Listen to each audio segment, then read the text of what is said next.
Queremos esta manhã saudar a todos os irmãos, os amigos que estão conosco, aqueles que nos acompanham pelas redes sociais também.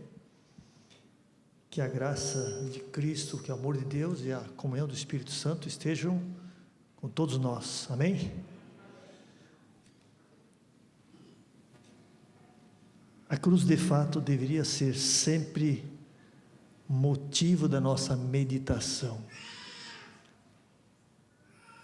Quando você olha para a cruz, quando você olha para Cristo, você vê quem você é, e Cristo pode transformar a sua e a minha vida. Eu quero convidar você para iniciarmos a nossa meditação nesta manhã, abrindo sua Bíblia na carta de Paulo aos Efésios, capítulo 2. Efésios, capítulo 2.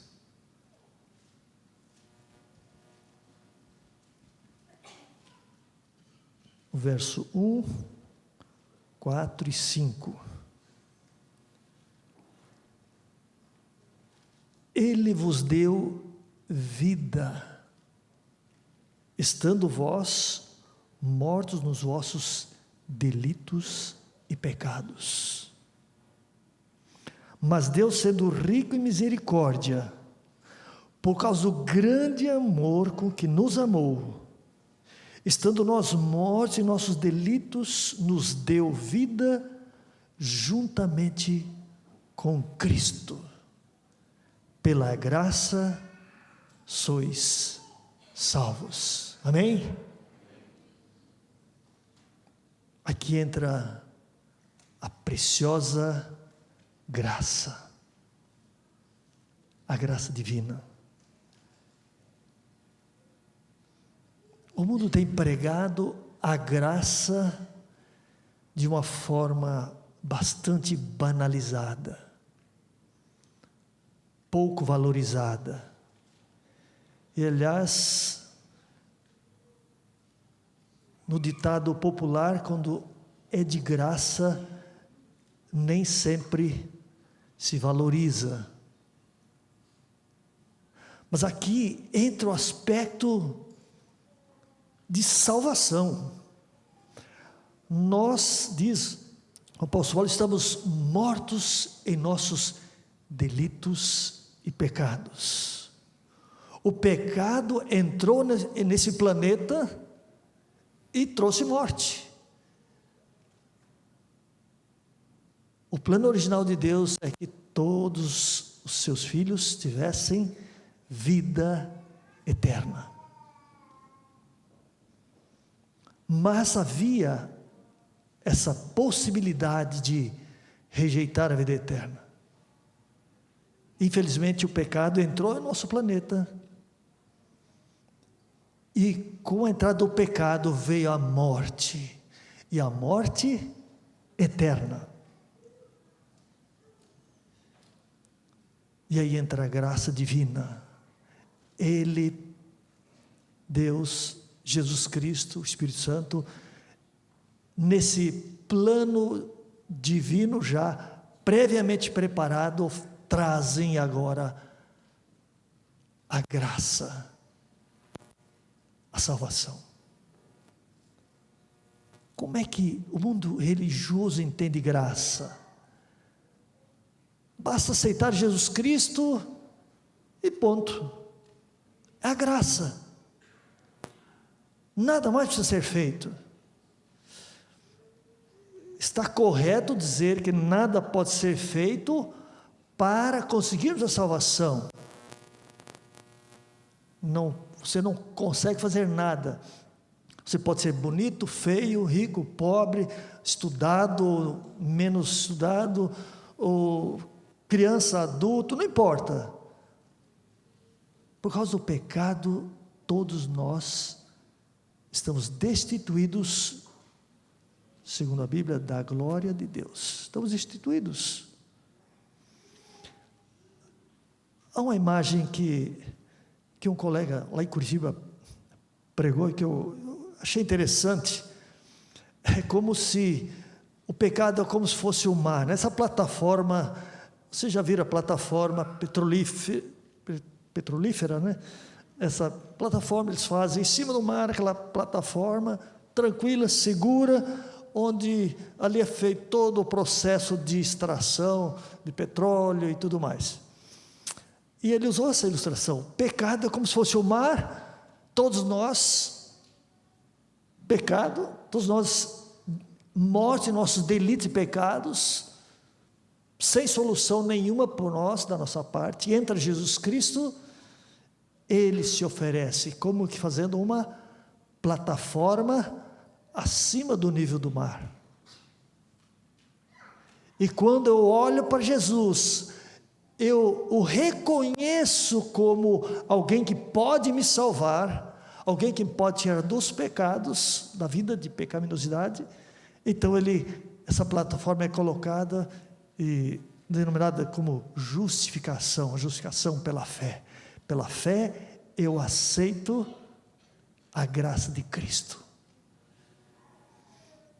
Aí vem a questão, bem, então nós estamos colocados nessa plataforma, ok? Aqui na plataforma, deixamos de ser pecadores, continuamos pecadores, mas em cima dessa plataforma, você não peca mais? Ainda pecamos. Você pode cair, mas Jesus, todas as vezes que eu me aproximo dele, o reconheço como meu Salvador, peço perdão, abandono os pecados, ele me justifica.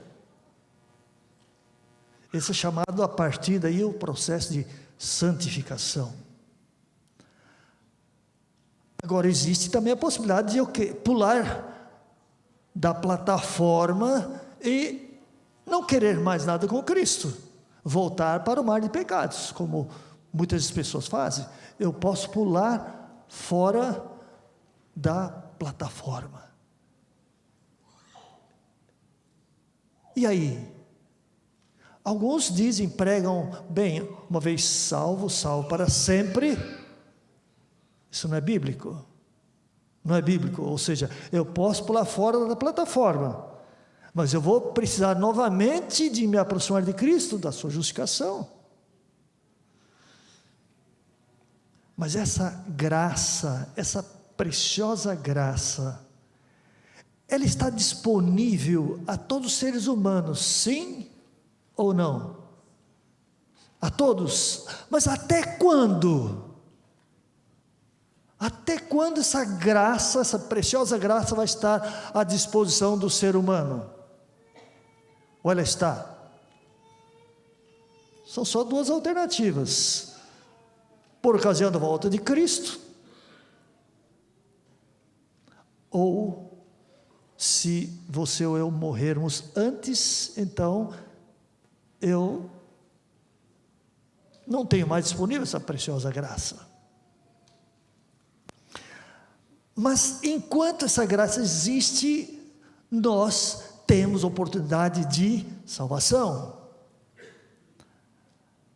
Mas vai chegar o momento em que essa graça vai se extinguir, ou seja, vai chegar o momento em que, como chamamos, vai haver o fechamento da porta da graça.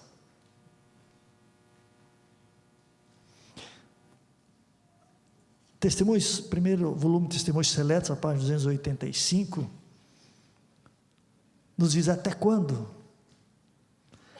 Quando Jesus se levantar no Santíssimo, tirar suas vestes de mediador,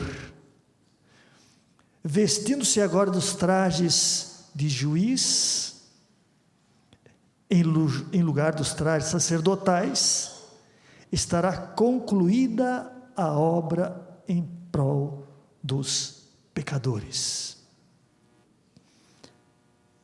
Nesse momento o Espírito Santo, obviamente, vai ser retirado da terra. Ele diz, bem, terminamos mais uma etapa do processo da salvação. Mas vem uma pergunta: o que significará viver sem intercessor após o fechamento da porta da graça? Essa é uma pergunta que tem incomodado a muitos, inclusive muitos adventistas do sétimo dia, o mundo religioso, mas especialmente irmãos nossos. E aí, sem intercessor,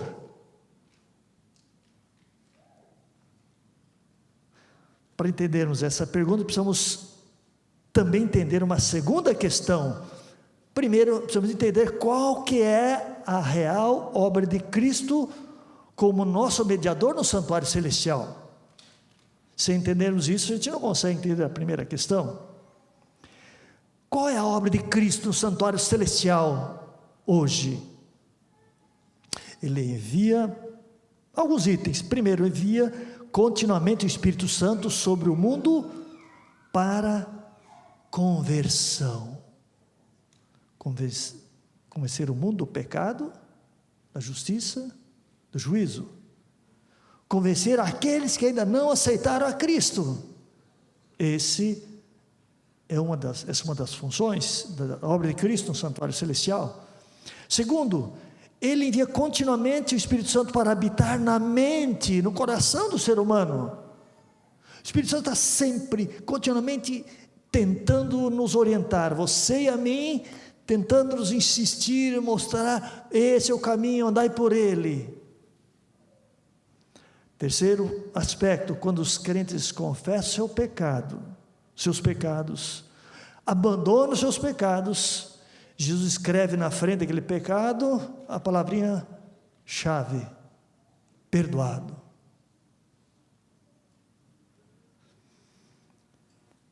Uma quarta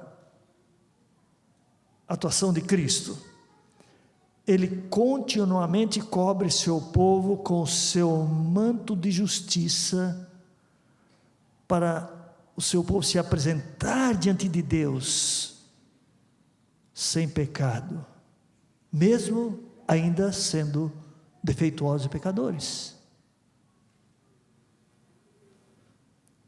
A sua justiça. Lembre da parábola do filho pródigo, quando ele retorna à casa do pai, sujo, maltrapilho, fedorento, numa situação caótica. O pai ansioso, ele aguardava a vinda do filho. Ele rapidamente faz o quê?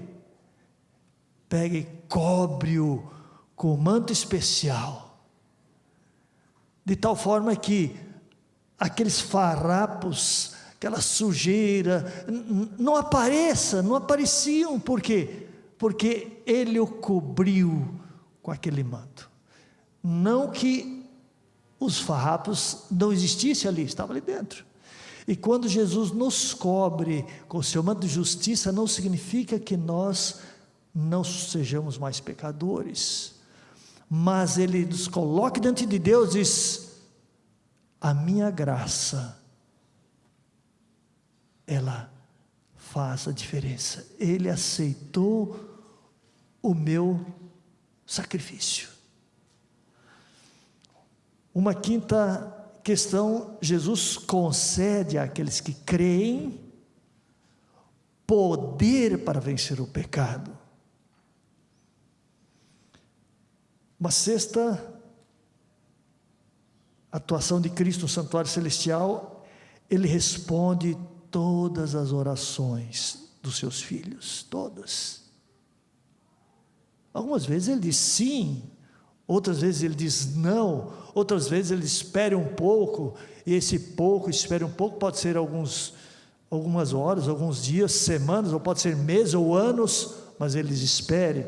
Mas Deus sempre responde as orações, desde que eles sejam sinceras, a não ser que a sua oração não signifique nada para você. Se a oração não tem significado para você, também não vai ter significado para Deus. E numa sétima atuação de Cristo, ele defende o seu povo das falsas acusações de Satanás. Baseado nisso, esses benefícios mediatórios de Cristo estarão disponíveis ao povo de Deus após o fechamento da porta da graça? O Espírito Santo será retirado totalmente. Ele será retirado do mundo, mas não de todos.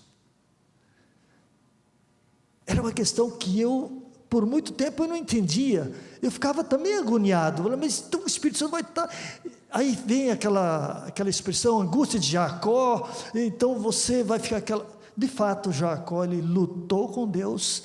Ele insistiu com Deus até praticamente o amanhecer. E ele dizia: eu não te deixarei ir, se não me abençoares. O que vai acontecer, o seu povo também vai ter um momento da angústia. Você vai orar, vai lutar, mas até você ter a paz, a certeza de que o Espírito Santo continua com você. Demorou para eu entender isso. O grande conflito, a página 613, menciona quando Jesus levantar as mãos, lá no céu disser: está feito, ou está consumado. Então os anjos também depõem as suas coroas, e agora termina o processo de intercessão. Aí se cumpre o que diz Apocalipse capítulo 22, verso 11. Eu gosto desse texto porque ele nos dá segurança. Ele diz, claro, vai ficar definido: continue o injusto fazendo injustiça, continue o imundo sendo imundo, mas o justo continue na prática da justiça, e o santo continue a santificar-se. Em outras palavras, quem está salvo, está salvo, não se perde mais. Mas também quem está perdido não se salva mais. Quando disser está consumado, está feito, acabou, então estará definido quem realmente tem a vida eterna e quem agora receberá a morte eterna. Misericórdia. Mas aí é que está: enquanto a graça divina está à nossa disposição, nós podemos nos posicionar ao lado de Cristo, e não ficarmos brincando de salvação. O mundo religioso brinca com a graça de Cristo, e nós, muitas vezes, brincamos com a graça de Cristo, como se ela não tivesse valor. A graça de Cristo significa morte. Não foi de graça, a salvação não foi de graça. A graça não é de graça, exigiu a morte. E a morte de Cristo foi o preço para a nossa salvação. Agora, aqueles que não quiserem, ou não aceitam, ou não se apoderam da graça de Cristo, vão ter que tomar sobre si a morte eterna, que é o salário do pecado. O Espírito Santo, ao dizer está consumado, ele será retirado da terra, mas não de todos. Algumas evidências nós temos que lembrar. São João 14, por exemplo, se alguém pode talvez questionar um pouco, duvidar, São João 14, versos 16 a 18. É um dos textos, João 14, versos 16 a 18.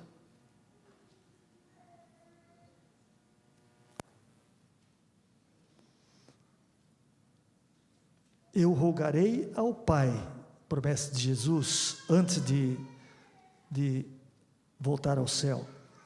Eu rogarei ao Pai e Ele vos dará outro Consolador, a fim de que esteja, quanto tempo? Para sempre convosco. Um outro texto também seria Mateus 28. Você conhece esse texto, mas é importante te relembrar. 28, versos 18 a 20, quando Jesus disse, Jesus aproximou e falou-lhes, dizendo: toda autoridade me foi dada no céu e na terra.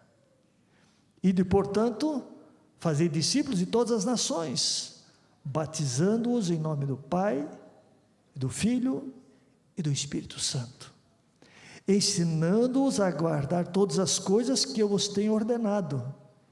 E eis que estou convosco todos os dias, até a consumação dos séculos. Ou seja, aqui está a garantia, até a consumação dos séculos.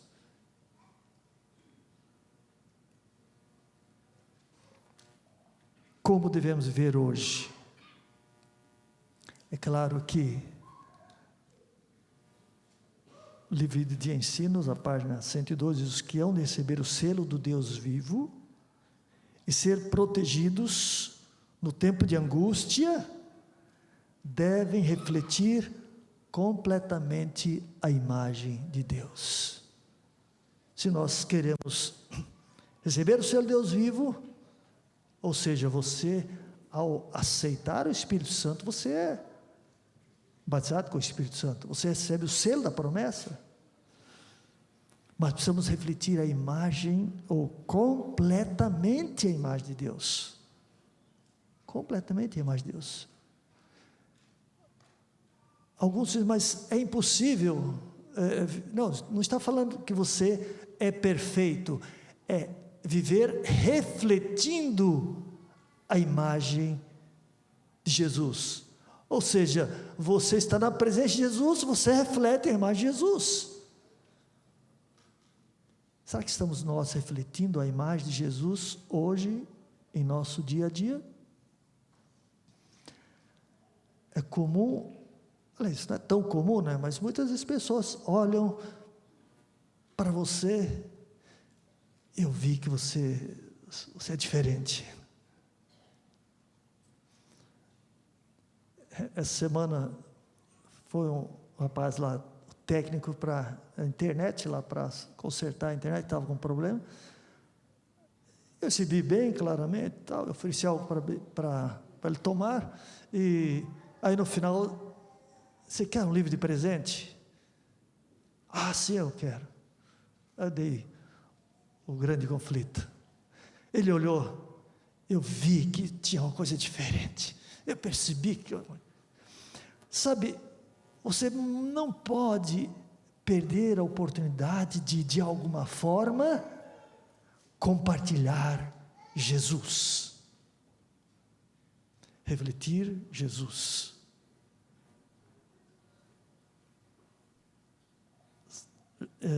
João 14, verso capítulo 13 agora.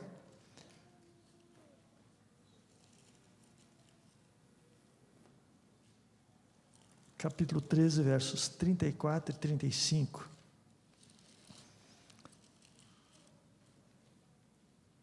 Jesus diz: eu dou para vocês um mandamento novo. E aí muita gente então usa a expressão, olha, os 10 mandamentos já eram, agora é um novo mandamento. É um novo mandamento. Mas ele estava aqui enfatizando o aspecto relacional, não o lado técnico, o lado letra. o novo mandamento vos dou, que vos ameis uns aos outros. Fala de relacionamento. Assim como eu vos amei. Vocês perceberam como é que eu vivi com vocês esse tempo todo? Façam assim. Vivam dessa forma. Que também vos ameis uns aos outros. E nisto conhecerão todos que sois meus discípulos, se tiverdes amor uns aos outros. Mas eu quero enfatizar uma palavrinha. Esse novo mandamento precisa ser praticado, sabe quando? É agora. É agora. Os ameis aos outros, agora. Ah, pastor, mas eu já pratico. Então vamos intensificar. Não espere chegar o tempo de angústia para lutar com Deus, como Jacó fez. Não espere o tempo de angústia. Lute com Deus agora. Eu não quero te deixar enquanto você não me abençoar. Você precisa sentir isso diariamente. Na sua busca pessoal, na sua pesquisa bíblica, na sua meditação, você e eu precisamos buscar a Deus com todas as forças, lutar de fato. Eu não vou sair para casa, para o trabalho, enquanto você não me abençoar. Agora, que essa preciosa graça de Cristo te cubra agora. Você e eu precisamos valorizar essa graça. Essa graça divina, ela tem muito valor, muito mais do que nós temos valorizado até agora. Permita que essa graça te transforme também. Não apenas, eu aceito a graça e pronto, não preciso fazer mais nada, é só agora cantar e louvar e tudo mais. Permita que Jesus te transforme. Você precisa permitir que Ele nos transforme. Essa graça divina, essa graça que Ele promete para nós. Há mais 2 slides que eu queria que vocês colocassem para nós. Você pode ter a certeza e a convicção divina de que Deus estará com você. O Deus que cuidou lá de Elias, numa situação bem difícil, não desamparará nenhum de seus abnegados filhos. Aquele que conta os cabelos da tua cabeça, cuidará também de cada um de seus filhos. E no tempo de fome serão alimentados. Eu, o Senhor, os ouvirei. Eu, o Deus Israel, os não desampararei. Eu não preciso ter medo do tempo de angústia. Você não precisa ter medo. Quem vai ter medo do tempo de angústia? Quem é que precisa ter medo do fechamento da porta da graça? Quem? Aquele que não está comprometido com Deus, aquele que não aceitou, aquele que não se posicionou ao lado de Cristo. Se você está cada dia posicionado ao lado de Cristo, simplesmente dizer: Senhor, muito obrigado pela graça, muito obrigado pela tua proteção, muito obrigado por nos alcançar. O que significa a graça para você? Essa graça, ela continua à sua e à minha disposição. Mas lembre-se, não mais além da nossa morte ou até a volta de Jesus.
Você quer renovar esse compromisso com Deus? Quer aceitar a sua graça?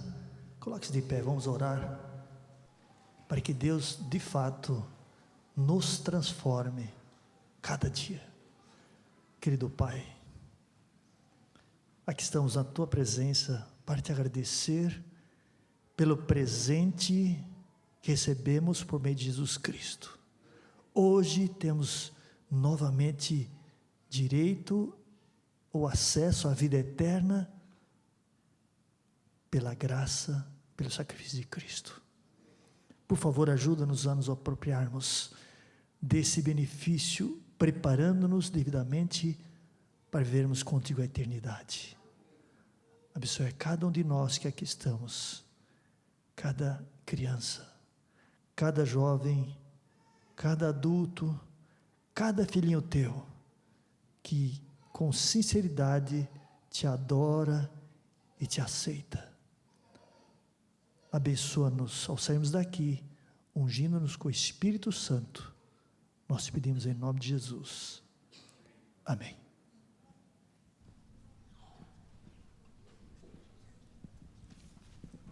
Muito obrigado, pastor Verne, que Deus o abençoe. Nós temos a nossa música de encerramento. Nós desejamos a você um feliz sábado, que as bênçãos do Senhor esteja com todos vocês. Um feliz sábado.